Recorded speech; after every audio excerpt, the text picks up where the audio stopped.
Good morning, friends. Today we're going to be talking about area and perimeter. Over here on the side, you can see my definition right here. So the perimeter of a shape is the distance around it. And to find that, we are going to add the length of each side. Now, these little square units help us know the length of each side.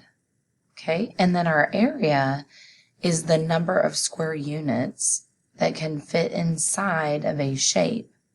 To find the area, we're going to count the square units. Okay, so let's get started. Today, I'm going to do the perimeter first. So if I look on this side, I have 1, 2, 3 squares. So I'm going to write 3 over here. And down here I have 1, 2, 3 squares. On the side I have 1, 2, 3 squares. And then up here I have 1, 2, 3 squares. So to get the perimeter, if I'm looking at my definition, I need to add 3 plus 3 plus 3 plus 3. So I'm just going to put that right here. So 3 plus 3 plus 3 plus 3. And that gives me, if I skip count by threes, I go 3, 6, 9, 12. So my perimeter is going to be 12, square units.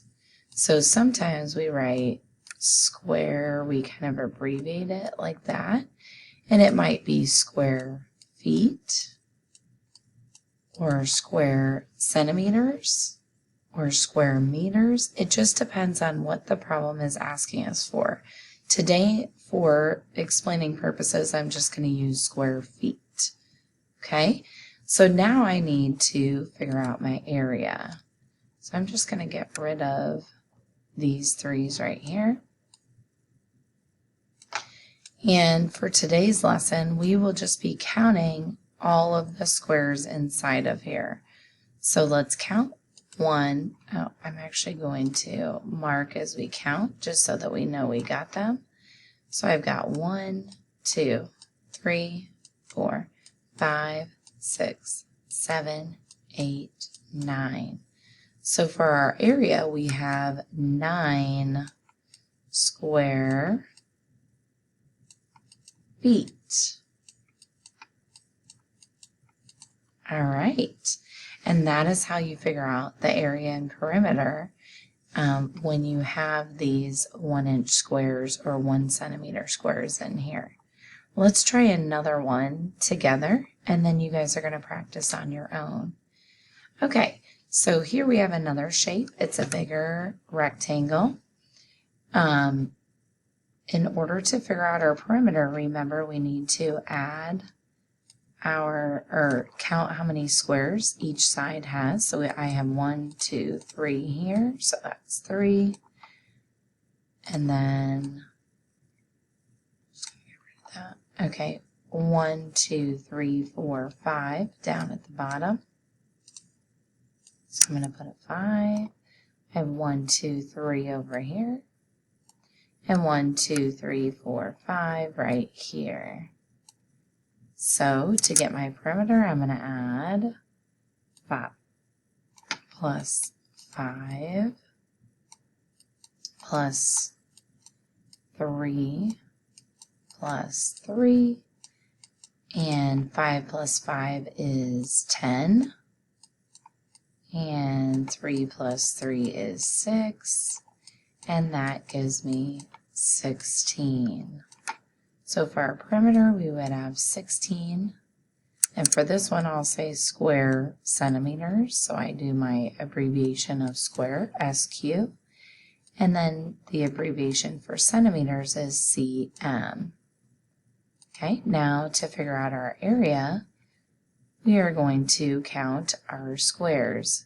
We could also say 5 times 3, and that would give us our area as well.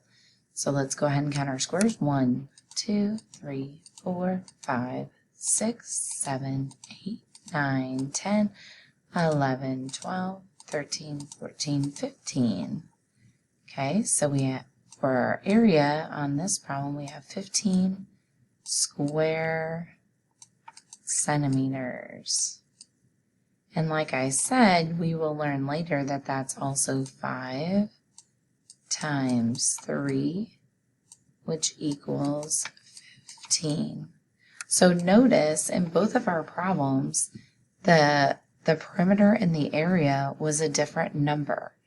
So we have to make sure that we are adding all the sides for the perimeter and then counting all of our squares or multiplying our length times our width for area. Same with this problem, we had a different number for both of those. So it is 2 different calculations. So let's just review. The perimeter is a distance around the shape, and we're adding each side. And then the area is the number of square units that can fit inside of there, and we are counting our squares. All right, have fun practicing today, friends. Bye.